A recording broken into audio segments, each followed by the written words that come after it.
អីបានជាអ្នកខ្លះកាន់តែខុសកាន់តែខ្លាំងនៅខណៈពេលអ្នកខ្លះទៀតកាន់តែខុសម្ដងបាក់ទឹកចិត្តរហូតតើវាមានភាពខុសប្លែកគ្នាត្រង់ណាទៅតើអ្នកកំពុងតែបន្ទោសខ្លួនឯងចំពោះកំហុសឆ្គងទាំងឡាយនៅក្នុងគ្រាអតីតឬប្រសិនបើអ្នកជាមនុស្សបែបនេះ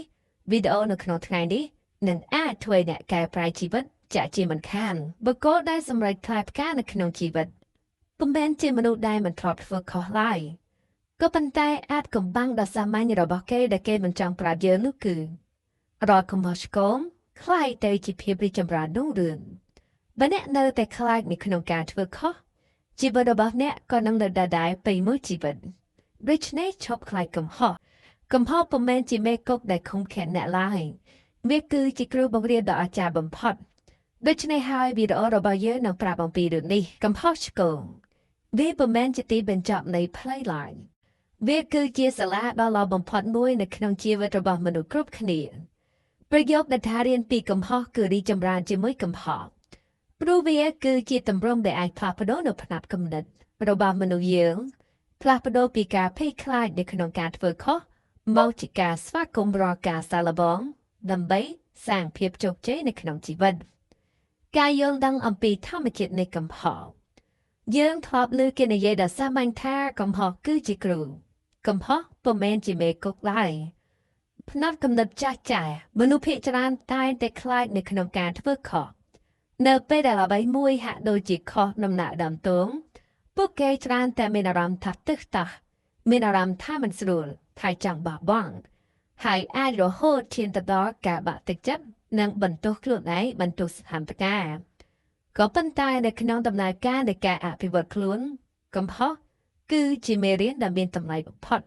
ហើយជាមេរៀនដែលឥតគិតថ្លៃកំហុសវាប្រាប់យើងអ្វីដែលដំណើរការនិងអ្វីដែលមិនដំណើរការនៅពេលដែលយើងធ្វើខុស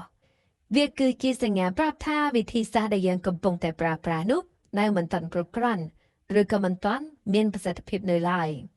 ប្រសិនបើយើងធ្លាប់ធ្វើខុសយើងក៏មិនដឹងថាត្រូវកែប្រែពីត្រង់ណាដែរកំហុសដាស់តឿនឲ្យយើងឈប់ស្ពឹកស្រពន់ជីវិតដែលរលូនពេកជួនកាលវាធ្វើឲ្យយើងបំភ្លេចចោលនៃការអភិវឌ្ឍសមត្ថភាពកំហុសគឺជាអ្នកមកដាស់យើងឲ្យងើបឈរពិនិត្យមើលខ្លួនឯងឡើងវិញនិងពង្រឹងសមត្ថភាពរបស់យើងឲ្យកាន់តែខ្លាំងក្លាជាងមុនរៀនពីកំហុសពុំមែនគ្រាន់តែជាការដឹងថាអ្វីនោះខុសក៏ប៉ុន្តែគឺជាដំណើរការនៃការវិភាគប្រកបដោយបញ្ញានិងស្មារតីទំនួលខុសត្រូវការទទួលយកការពិតដោយគ្មានការដោះសារជំហានបឋមនោះគឺអ្នកមិនត្រូវរកលេសឬក៏ទម្លាក់កំហុសទៅលើអ្នកដទៃឬក៏ព្រឹត្តិការណ៍ខាងក្រៅណាឡើយអ្នកត្រូវតែទទួលស្គាល់ថាខ្ញុំធ្វើខុសប៉ុន្តែរៀនពីវិធីសាស្ត្រនៅក្នុងការកែប្រែផ្លាស់ប្ដូរវាដែលអាចចាប់ផ្ដើមដោយការធ្វើស្វ័យវិភាគអ្នកត្រូវតែបើកចិត្តនៅក្នុងការសួរខ្លួនឯងដោយស្មោះត្រង់តើមានអ្វីកើតឡើងដល់ពិតប្រាកដតើអ្វីដែលវានាំឲ្យមានលទ្ធផលយ៉ាងដូចនេះតើខ្ញុំអាចធ្វើអ្វីបានខ្លះដើម្បីឲ្យលទ្ធផលល្អជាងនេះនាពេលក្រោយប្រការដែលខ្ញុំនិយាយថារីកចម្រើនជាមួយកំហុស growing with mistakes វាគឺជាការដឹងដ៏ត្រឹមត្រូវវាគឺជាការរីកចម្រើនដ៏ពិតប្រាកដនៅពេលដែលយើងបំបែកមេរៀនទាំងអស់នោះមកក្នុងការអនុវត្តជាក់ស្ដែងការដែលយើងផ្លាស់ប្ដូរពីជំរងគ្រោះទៅជាម្ចាស់នៃព្រឹត្តិការណ៍មនុស្សមិនរីកចម្រើនតែងតែដើរតួគឺជាជំរងគ្រោះបើគិតថាខ្លួនឯងសំណាងមិនល្អឬក៏កើតពីអ្នកដទៃដែលគេមានបំណងធ្វើបាបក៏ប៉ុន្តែអ្នកដែលរីកចម្រើនគឺគេจะដើរតួជាម្ចាស់នៃព្រឹត្តិការណ៍ Master of Circumstances បើយកកំហុសធ្វើជាឆ្នន់ធ្វើជាថ្មរៀបក្រាលផ្លូវកិច្ចពីភក់ច្រាំការបង្កើតភាពស៊ាំនិងភាពរឹងមាំផ្លូវចិត្តរាល់ពេលដែលយើងធ្វើខុសហើយអាចដោះស្រាយវាបានចិត្តគំនិតរបស់យើងក៏កាន់តែរឹងមាំយើងលែងខ្លាចបញ្ហាយើងលែងភ័យស្លន់ស្លោប៉ុន្តែយើងមានទំនុកចិត្តថាបើទោះបីជាមាននោះបីភ័យអាសន្នអ្វីកើតឡើងក៏ខ្ញុំអាចរកផ្លូវចេញដែរការវិវត្តចេញពីកំហុសទៅជាភាពច្នៃប្រឌិតដែលអាចបង្កើតទៅជាលទ្ធផលថ្មីរបបកំហែងធំជាច្រើននៅលើពិភពលោកដូចជាការបង្កើតអំពូលភ្លើងឬក៏ថ្នាំពេទ្យគឺសត្វតែកើតចេញពីការសាឡបង ได้มุนนังกาซาลาบองนี้คือบังกัดกำฮะรอบสับดองกำฮะบังคอมไปเยอะไรสวะสวยรูปวิธีทำไมจิตศาสตร์ทำไมนังบังการเอาไว้ได้ออกจากจังบุญโดยชนายไฮดำไปได้จำรานจิมเบยกำฮะบ้านยังไตรแต่บ่มเปะผนักกำนัด grow mindset มาครูนางยังไตรที่คิวเจ้าทางสามารถเพียบจำแนกดังก็โดยเจียปรัชญาป้าที่เราบอกยังประเมินในเทไลวิอาจจะได้คมพอดแต่ตามระยะในใกล้ขัดคำเป็นปลายก็โดยจิการฉลองกันในการลงบ้ามนุษย์ได้มาทอดเฟอร์ข้อคือจะดูเพียบในมนุษย์ได้มันทอดบานเฟอร์ใบต่อแต่สอบการเฟอร์ข้อคือเจียพ่อตาได้ไปเจ้าทางยังกำปงแต่เฟอร์สักการมาเพียบยังกำปงแต่พิธีเยี่ยมนางกำปงแต่รังจานคลุดไอเจงปีดมันสักส่วนหรือก็ยังในเกท้าเจียคำฟอบโซนนางไอโดยชนายหายประกาศได้ยังในเกท้าเรียนปีกำฮอกริจำรานจิมือกำฮอกเดียบแมงกรันแต่จิการเลือกตะเกียบอายุมันทั่วใบซอได้อาเจตนานุก็เตได้ก็ปั้นตายเวียคือเจียซามวยได้ปราบยืนบางเกิดเอาแต่เลี้ยจำปัวอุปสรรคได้จำปัวมกบางเกิดเอาแต่เลี้ยจำปัวปราเจได้ในบางเพลย์เจ้าจักตกกำพองในมวยคือจะกระบุดในปรัชญาเนื้อเป็นเนี่ยสลายตึกหนักจีไทยตอมเบียดอยพิจารณาเรียนสดในกายปลายกระปุติวะนูก่อนรีจำรานลุดละเตยจะดำเชิดรันรำบุยได้พอพอจิพลายจิพการในกระไดซอกสิกระไดสั้นปราหนังเพียบจกใจในครั้งจีบัดจะเชียบันคานดุลายเพียบจกใจเมียประเมินจีเอาไว้ได้กัดล้างได้เปลี่ยนเต้ก็เป็นแต่กิเลสพอในการใกล้ละมอบันติ้งมาดองบันติ้งมาดองการใส่ข้าบันติ้งมาดองดังรอบจับตั้งตะปีกับรอบโตยระยะบดโตยลมน้อมในการกันลมน้อมในการประปิดมนุษย์ที่จรานเคยจุกใจตายตะเลิบเตะขังไกลวิเปเบลจิบแตงตะกอดทมจังได้มาดูพวกเนียเมื่อเคยตาปีเลิกแตงหาโดยจิตโตยโตยปันใต้มันบานเคยกาจะรู้จักโกยังจะรู้โจในขนมเตะมหาสมุทรไหลให้กระท้าเอาไว้ได้ไปกัดล้างในขนมเปคล้ายเปรียบโดยจีการล้างตะดอกกุมปูได้เปลี่ยนเพลนหรือก็กะรีจมรันอย่างเลื่อนปันตายคราวรูปเพียบนี้วิมินดำนาการเอาเว้นง่ายเดี๋ยวพบเป็นตะไลติดขัดคำแปลงไพรหนึ่งกาใกล้ละมอกกุมหอจิจรานได้มนุษย์พิจารณาเมื่อมันเคยต้องระยะเพียบเราเป็นประกอบคือเวียสทัดในขนมการทั่วไว้ได้ตรมเตอให้ทั่วจอบจินเน็กกาใกล้ละมอดอกคลุไนหนึ่งกาบรรทอตมุกบรรทุกใบจิลตพอมันตอนเคยเพลียมก็ได้กาใกล้ละมอบันติงมาดองตัวจะโกกาดสามันปันท้ายวิมินนำนายคลั่งประสันบันเดะใกล้ละมอคลุดไอตรมแต่บันติกบุตรรอไงโบเป็นโจขเนียเตอเว็บขนมคลายเตจิกาพระพโดดทุ่มในขนมอนาคตก็ปันท้ายกาดสากาใกล้ละมอตัวนี้เป็นเมนจิเรื่องนี้สรุเตเพราะเวียมันปลาร้อมริจมบานในเพลียมโดยจิลตพอทมเตเวียตรกาวินัยเวียตรกาในการอัพมดในการชี้แจงตะเลดำนาการมนุษย์พิจารณาบ้างเลยจำเด็กดีเพราะพวกเก๋จังเคยลตพอเลื่อนให้ในเปได้มันเคยพวกเก๋ก็ตัดท่าประหายจีมันเบี้ยนประสิทธิเพียมแต่ทิดปัจเจสไนการใกล้ละมอตัวถึงอนุกำปงแต่บังการมูลฐานดารังม้อมสำหรับโจเจในทั้งไงกล่าวรอกำพอเดนเรียนปีเวียคือที่จำเห็นตัวมวยชปุตโรโกได้ทุ่มกำพอประเมินจีเอาไว้ได้ไปชมเนี่ยเต้ก็ปัญตาคือจีอุปกรณ์ได้ช่วยดองห่างเพลย์ในเป็นเนี่ยเธอข้อเนี่ยตัวบานต้นไหนทำไมอัมพีเอาไว้ได้มันดำนายกาว่าดำเนินแต่ละนี้คือวิมินทำไรจีสารวันปรูวีจะกลับปัญนะคือจุยใกล้ลำบากวิธีสารบักเนี่ยประสันบันเดะมันทรอบเธอข้อเนี่ยนั่งมันนั่งถ่าไว้ได้เตะกายละมอไลมาละให้คำฮอกคือจะพนักมวยในดำนาการได้ยังไงศึกษานั่งเธอวิไอกันได้ดีจำรานเนื้อเป็นเนี่ยเมื่อกำพอที่จำเห็นประเมินจิกาปราชัยเนี่ยนั่งคาพโดระเบียบเดเนี่ยกระแตงสรงเนี่ยนั่งมันคล้ายการสารบองเตเต้ทบัดเนี่ยดังถ่าบัตุใบจิลตพอมันล้อเนี่ยเนื้อแต่ตัวเธอดีให้คล้ายได้จิมรูได้มีผิวคลาหันในขนมการเรียนในขนมการอภิวัตในขนมการเธอเอาไว้ได้ทำไมให้สมรรถภาพในขนมการเรียนระบบเนี่ยการตื่นจิมบุญ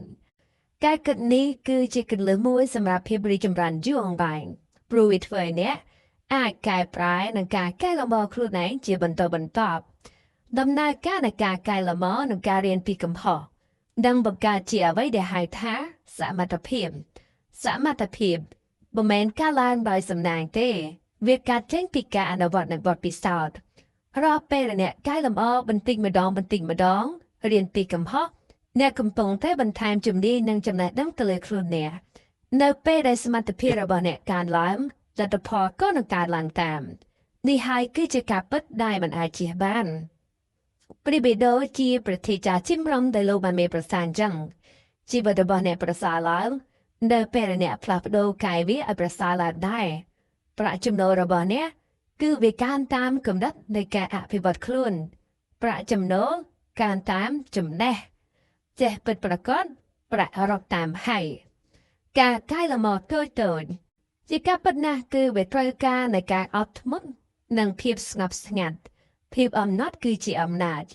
វារីកពីខាងក្នុងពីខាងក្រៅយើងមើលទៅហាក់បីដូចជាសាមញ្ញតែពីខាងក្នុងវាមានគម្លាតកំពុងតែរីកចម្រើនជាប់ជាប្រចាំជាការពិតហើយដែលថាពេលខ្លះអ្នកអាចមានអារម្មណ៍ថាដំណើរនេះប្រហែលជាមិនរលូនទេឬក៏មិនអាចផ្លាស់ប្ដូរបើទោះបីជាអ្នកខំខ្លាំងក៏ដោយនេះគឺជាផ្នែកធម្មតានៃដំណើរការព្រោះការរីកចម្រើនភាគច្រើនមិនបង្ហាញខ្លួនទៅលើតែបន្ទាត់ខាងក្រៅទេវាកាត់ឡើងជារូបរាងខ្សែកោង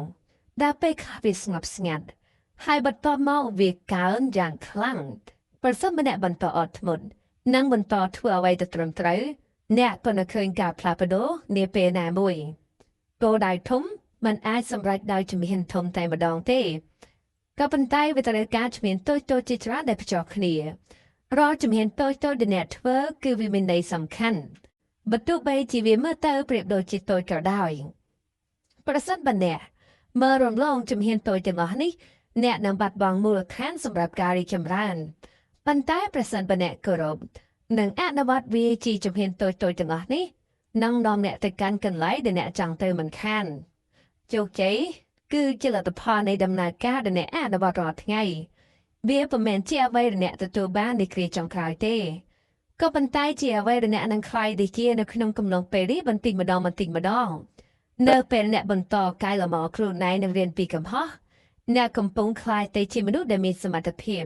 មានវិន័យនិងមានការយល់ដឹងដែលជ្រាលជ្រៅនេះហើយគឺជាជោគជ័យដ៏ពិតប្រាកដដូច្នេះកុំរងចាំជោគជ័យមកដល់ភ្លាមប៉ុន្តែត្រូវផ្ដោតទៅលើការកែលម្អបន្តិចម្ដងនិងការរៀនពីកំហុសរាល់ថ្ងៃរាល់ជំហានតូចដែលអ្នកធ្វើគឺជាផ្នែកមួយនៃដំណើរការធំប្រសិនបើអ្នកបន្តដំណើរការនេះដែលមានវិន័យនៃការយកចិត្តទុកដាក់អ្នកនឹងទៅដល់គោលដៅធំដោយពុំចាំបាច់រំលឿនទេប៉ុន្តែបើការដើរដែលមានទិសដៅច្បាស់លាស់និងមានស្ថិរភាពយូរអង្វែងម្យ៉ាងទៀតសោអ្នកត្រូវតែយល់ដែរថាសមត្ថភាពពុំមែនការឡើងដោយសំណាងប៉ុន្តែវាកើតចេញពីការអនុវត្តនិងបទពិសោធន៍រាល់ថ្ងៃមនុស្សភាគច្រើនចូលចិត្តប្រយោគថាទេពកោសល្យពីកំណើតដើម្បីបញ្ជាក់អំពីភាពជោគជ័យរបស់ជនណាម្នាក់ប៉ុន្តែធៀបពិតទៅសមត្ថភាពភាគច្រើនត្រូវបានបង្កើតឡើងទៅតាមដំណើរការអ្នកដែលមើលទៅឆ្លាតឬក៏មានជំនាញខ្ពស់នាថ្ងៃនេះពុំមែនជាមនុស្សដែលកើតឡើងជាមួយនឹងអ្វីពិសេសទេក៏ប៉ុន្តែគឺជាមនុស្សដែលបន្តអនុវត្តជាបន្តដែលមិនបោះបង់បើទោះបីជាលទ្ធផលដំបូងវាមិនល្អមែនសំណាងអាចជួយបានបន្តិចបន្តួចប៉ុន្តែมันអាចជំនួសនៅកិច្ចខិតខំឡើយការអនុវត្តរាល់ថ្ងៃគឺជាគន្លឹះដ៏សំខាន់បំផុតនៅក្នុងការកសាងសមត្ថភាព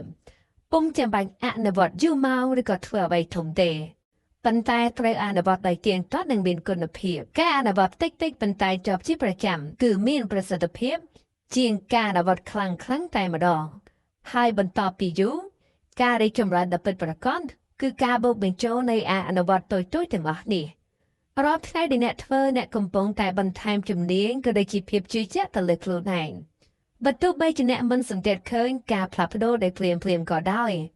ក៏វាកំពុងតែកើតឡើងយ៉ាងស្ងៀមស្ងាត់ពីខាងក្នុងដែរបទពិសោធន៍គឺជាអ្វីដែលវាបំលែងការអនុវត្តទៅជាសមត្ថភាពពិតអ្នកអាចអនុវត្តបានប៉ុន្តែបើគ្មានការយល់ដឹងពីអ្វីដែលអ្នកកំពុងតែធ្វើអ្នកនឹងមិនរីកចម្រើនទេបទពិសោធន៍គឺវាកើតឡើងនៅក្នុងពេលដែលអ្នកធ្វើ ให้นับเป็นยังพิจารณาอันปีกตาสมรรถภาพในอาสุธาแต่เอาไว้เดบันดำนาการแต่เอาไว้เดมันดำนาการแต่เข้มอาจเฟอร์วิลอจึงมุนบานเนี่ยโดยมาได้การเชียสู้อันปีสำนวนแต่งหล่นี้ก็能ធ្វើเนี่ยมันทำแต่ធ្វើការងារបានកាន់តែល្អប៉ុណ្ណោះទេប៉ុន្តែធ្វើការងារប្រកបទៅដោយសមត្ថភាពនិងការយល់ដឹងក៏ដូចជាការរៀនសូត្រនិងរីកចម្រើនជាមួយវាដែរមនុស្សភាគច្រើនចង់ខ្លាយទៅជាបុគ្គលដែលមានជំនាញខ្លីប៉ុន្តែពួកគេមិនចង់ឆ្លងកាត់ដំណើរការនៃការសិក្សានិងការអនុវត្តទៅតាមពេលវេលាទេពួកគេចង់បានលទ្ធផលប៉ុន្តែមិនចង់ធ្វើការងារដែលនាំទៅរកលទ្ធផលសោះនេះហើយគឺជាមូលហេតុដែលមនុស្សភាគច្រើនវាស្ថិតនៅក្នុងកន្លែងដដែលឬក៏យើងនិយាយភាសាសាមញ្ញថាភាពជាប់គាំងពួកគេចាប់ផ្ដើមតែមិនបន្តពួកគេចង់លឿនប៉ុន្តែមិនអត់ធ្មត់នៅខណៈពេលដែលបុគ្គលជោគជ័យគឺជាមនុស្សដែលអាចធ្វើអ្វីទៅរាល់ថ្ងៃបែបពុំចាំបាច់មានការលើកទឹកចិត្តខ្លាំងជានិច្ចទេសមត្ថភាពក៏ត្រូវការកំហុសដែរมันមានណាអាចខ្លាយទៅជាជំនាញដែលគ្មានការខុសឡើយកំហុសអាចជួយបង្រៀនដល់អ្នកថាតើមានអ្វីដែលត្រូវកែលម្អប្រសិនបើអ្នកមិនធ្លាប់ខុសអ្នកនឹងមិនដឹងអំពីដែនកំណត់របស់ខ្លួនទេដូច្នេះកំហុសពុំមែនជាអ្វីដែលត្រូវជៀសវាងក៏ប៉ុន្តែគឺជាផ្នែកមួយនៃដំណើរការនៅក្នុងការអភិវឌ្ឍនៅពេលដែលអ្នកទទួលយកកំហុសនិងរៀនពីវាអ្នកក៏នឹងរីកចម្រើនលឿនជាងមុនការអនុវត្តនិងបទពិសោធន៍គឺវាបង្កើនជំនឿជឿជាក់លើខ្លួនឯងភាពជឿជាក់ពុំមែនកើតឡើងដោយសារតែការគិតវិជ្ជមានតែមួយទេប៉ុន្តែវាកើតឡើងនៅពេលអ្នកធ្វើអ្វីជាញឹកញាប់ហើយមើលឃើញថាខ្លួនអាចធ្វើបានរាល់ពេលដែលអ្នកអនុវត្តវាក៏នឹងធ្វើឲ្យយើងកាន់តែរលាស់កាន់តែថ្នឹកកាន់តែមានទំនុកចិត្តអ្នកកំពុងតែបង្កើតផុសតាំងសម្រាប់ខ្លួនឯងថាខ្ញុំអាចធ្វើបានផុសតាំងនេះគឺវាមានអំណាចខ្លាំងជាងពាក្យសម្ដីព្រោះវាបានមកពីបទពិសោធន៍ផ្ទាល់ខ្លួនរបស់អ្នកទន្ទឹមនឹងនេះដែរសមត្ថភាពគឺវាត្រូវការវិន័យគឺជាសមត្ថភាពនៅក្នុងការធ្វើអ្វីដែលត្រូវធ្វើបើទោះបីជាអ្នកមិនមានអារម្មណ៍តែចង់ធ្វើក៏ដោយវាមានថ្ងៃជាច្រើនដែលអ្នកអាចនឹងគិតថាអារម្មណ៍ខ្ជិលឬក៏ចង់ឈប់ប៉ុន្តែប្រសិនបើអ្នកអនុវត្តជាបន្តបើទោះបីជាកម្រិតណាក៏ដោយអ្នកក៏នឹងរក្សាបានលំដាប់នៃការរីកចម្រើនវិន័យគឺជាអ្វីដែលធ្វើឲ្យការអនុវត្តคล้ายទៅជាអ្វីដែលមានស្ថិរភាពពុំមែនអាស្រ័យទៅលើអារម្មណ៍ទេមានន័យថាយើងមិនមែនដោយផ្អែកទៅលើអារម្មណ៍ដល់មកដល់ពេលធ្វើត្រូវតែធ្វើបន្ទុកនៃអារម្មណ៍ចង់ឬក៏មិនចង់ប៉ុន្តែយើងត្រូវតែធ្វើឲ្យតតែបានវាគឺជាលទ្ធផលនៃអ្វីដែលយើងធ្វើជាប់ជាប្រចាំ consistency វាមិនមែនអ្វីដែលធ្វើឈប់ម្ដងម្កាលឡើយប្រសិនបើអ្នកចង់ខ្លាយទៅជាមនុស្សល្អនៅក្នុងអ្វីមួយអ្នកត្រូវតែបង្កើតប្រព័ន្ធនៃការអនុវត្តក៏ដូចជាការរៀនអ្វីដែលអ្នកធ្វើជាបន្តកុំផ្ដោតតែទៅលើកាយល្បនៅក្នុងភាពឥតខ្ចោះនៅក្នុងរយៈពេលខ្លីប៉ុន្តែត្រូវផ្ដោតទៅលើការកាយល្បបន្តិចបន្តួចរាល់ថ្ងៃពេលវេលាវានឹងធ្វើការរបស់វាប្រសិនបើអ្នកធ្វើវាដោយមិនបោះបង់ដូច្នេះហើយគម្រោងចាំសំណាងឱកាសពិសេសនឹងមកដល់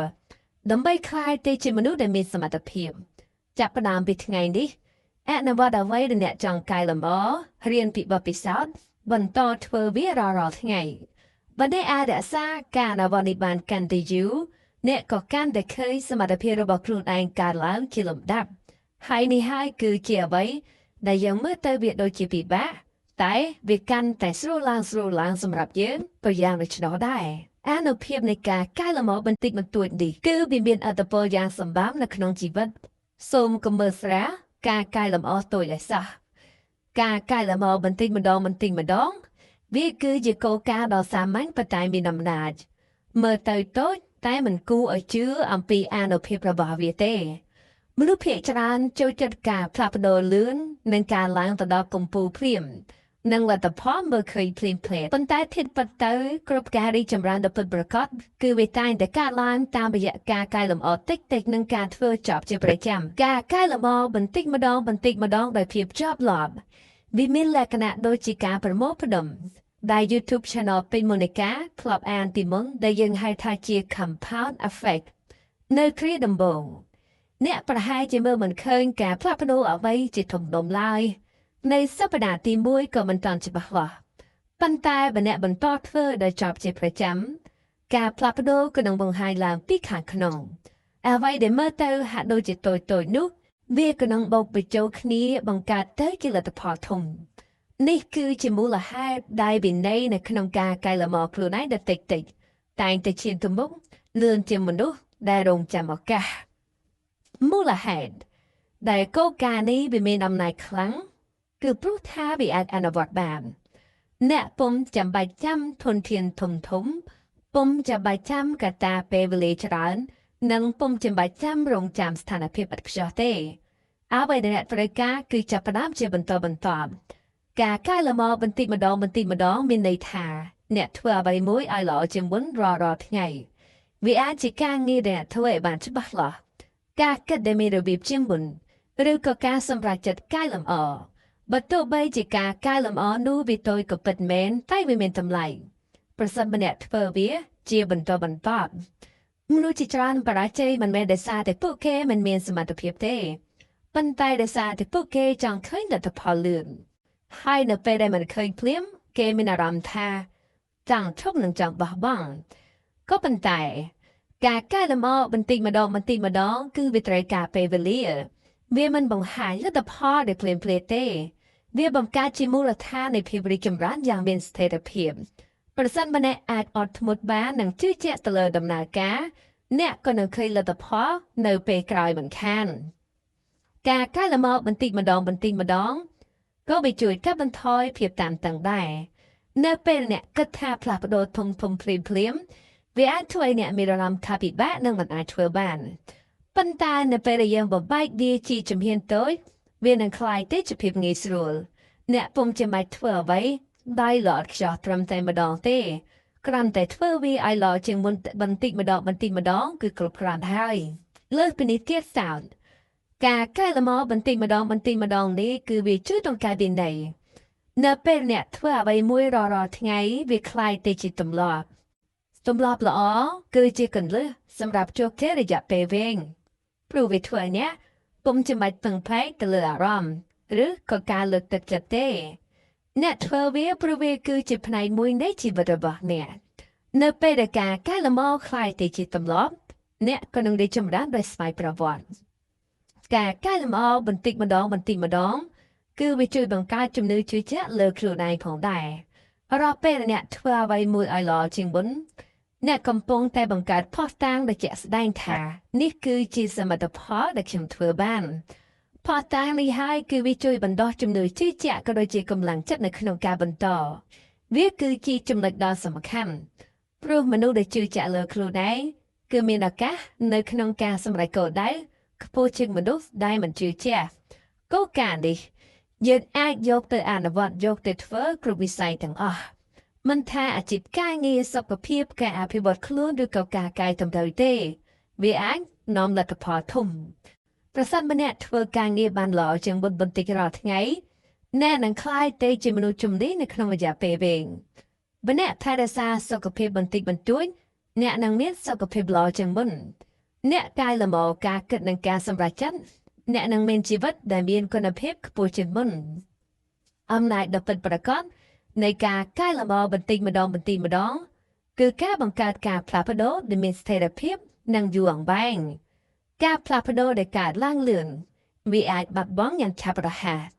ប៉ុន្តែការផ្លាស់ប្ដូរដែលកើតឡើងបន្តិចម្ដងវាតែងតែមានមូលដ្ឋានដ៏រឹងមាំពុំមែនជាការរីកចម្រើនដែលគ្រាន់តែបង្ហាញខ្លួនដែលខ្លីៗទេ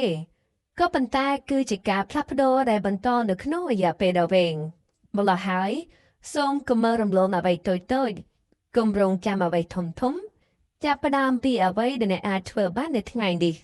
ហើយកែលម្អវាបន្តិចម្ដងបើអ្នកអាចរក្សាការកែលម្អនេះរាល់ថ្ងៃអ្នកក៏នឹងឃើញថាអ្វីដែលមុននេះដែលអ្នកមើលទៅហាក់បីដូចជាធំនិងពិបាកវាក៏คล้ายទៅជារឿងធម្មតាមិនមែនដោយសារតែរឿងនឹងវារួមតូចទេតែដោយសារតែសមត្ថភាពរបស់អ្នកវាកើនជាងមុនទេតើហើយជោគជ័យដែលអ្នកធ្លាប់គិតថាឆ្ងាយក៏នឹងคล้ายទៅជារឿងដែលឈានត្របានដោយសារតែជំហានតូចដែលអ្នកធ្វើរាល់ថ្ងៃនឹងឯងកុំមើលងាយការផ្លាស់ប្ដូរតូចកុំមើលងាយទម្លាប់តូច ការអភិវឌ្ឍខ្លួនបន្តិចម្ដងជារៀងរាល់ថ្ងៃគឺជាគន្លឹះដ៏សំខាន់ដែលបង្កើតការផ្លាស់ប្ដូរដ៏ធំនៅក្នុងជីវិតមនុស្សជាច្រើនតែងតែលួចគិតថាភាពជោគជ័យគឺវាកាត់ចេញពីការផ្លាស់ប្ដូរធំដែលភ្លាមប៉ុន្តែបើមែនទៅគឺវាកាត់ចេញពីសកម្មភាពតូចៗដដែលរាល់ថ្ងៃការអានសៀវភៅត្រឹមតែ10ទំព័រនៅក្នុងមួយថ្ងៃការរៀនជំនាញថ្មីរាល់ថ្ងៃការកែលម្អទម្លាប់អវិជ្ជមានរាល់ថ្ងៃឬក៏ការរៀបចំពេលវេលាឲ្យកាន់តែមានប្រសិទ្ធភាពជាងមុនសັບចាត់ទុកថាជាជំហានតូចៗដែលបង្កើតលទ្ធផលដ៏ធំដែលបង្កើតការផ្លាស់ប្ដូរនាពេលខាងមុខដែរដើមឈើដ៏ធំគឺវាត្រូវការពេលវេលាជីវិតរីកចម្រើនគឺវាត្រូវការផ្លាស់ប្ដូរការលូតលាស់ការជិះចូលប៉ែពើកាយកុនអភិវឌ្ឍជាបន្តប្រសិនបើដែលល្អជាម្សិលមិញត្រឹមតែ1%រាល់ថ្ងៃដូចនៅក្នុងរយៈពេល1ឆ្នាំអ្នកក៏នឹងក្លាយទៅជាមនុស្សដែលអាចបង្កើតភាពខុសប្លែកគ្នាយ៉ាងសម្បើមពុំជាបាច់រត់លឿនជាអ្នកដទៃទេប៉ុន្តែត្រូវតែបន្តដើរទៅមុខដោយមិនឈប់ឈរព្រោះនាទីចុងក្រោយភាពអស្ចារ្យពុំមែនកាត់ចេញពីកិច្ចខិតខំប្រឹងប្រែងត្រឹមតែមួយថ្ងៃក៏ប៉ុន្តែគឺវាកាត់ចេញពីភាពអត់ធ្មត់និងការកែលម្អខ្លួនឯងបន្តិចបន្តួចរាល់ថ្ងៃដោយជាប់មិនដាច់នឹងឯងជីវិតប្រសើរឡើងលុះត្រាតែអ្នកអភិវឌ្ឍវាឲ្យប្រសើរឡើងដែរភាពអស្ចារ្យគឺវាកាត់ខិតខំប្រឹងប្រែងពីការអភិវឌ្ឍអស់កលដ៏យូរនិងភាពជាប់លាប់ដែលភាសាអង់គ្លេសគេហៅថា consistency វាយ៉ាងគិតសោតរាល់ការភ្ញាក់ពីព្រឹកព្រលឹមរាល់ការកែលម្អខ្លួនឯងត្រឹមតែបន្តិចបន្តួចរាល់ការមិនបោះបង់ទៅលើកិច្ចការលំបាកវាសុទ្ធតែជាដំណិតតូចៗដែលកសាងគ្រឹះអនាគតដ៏រឹងមាំបុគ្គលជោគជ័យពុំមែនជាមនុស្សដែលមិនធ្លាប់បរាជ័យទេក៏ប៉ុន្តែគឺជាមនុស្សដែលបន្តដើរទៅមុខបើទោះបីជាលទ្ធផលមិនតាន់ឃើញដែលភ្លាមក៏ដោយពេលវេលានិងភាពអត់ធ្មត់គឺជាអាវុធដ៏ខ្លាំងក្លាបំផុតសម្រាប់ការអភិវឌ្ឍខ្លួនដូច្នេះហើយកុំមើលស្រាលការកែលម្អតូចប្រចាំថ្ងៃឲ្យសោះត្បិតអីថានៅថ្ងៃណាមួយវាក៏នឹងក្លាយទៅជាការផ្លាស់ប្ដូរដ៏ធំសម្បើមដ៏អស្ចារ្យដែលអ្នកនឹកស្មានមិនដល់ចាជាមិនខានដូច្នេះហើយបានជាគេថាពេលវេលាបូករួមនឹងភាពអំណត់គឺជាអាវុធដ៏អស្ចារ្យ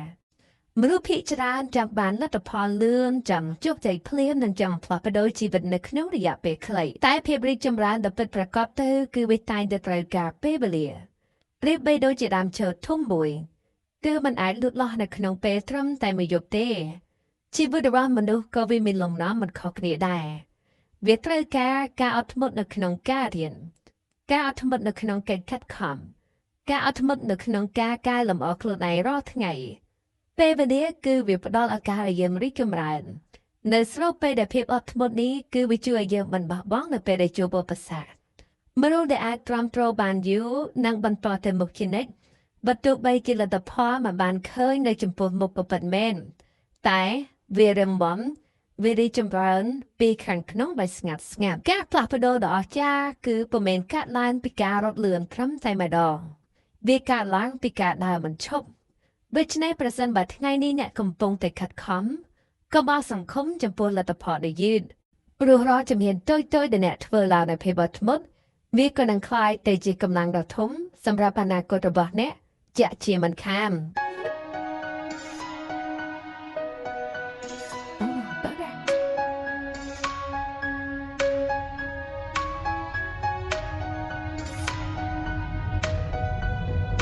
It's the best.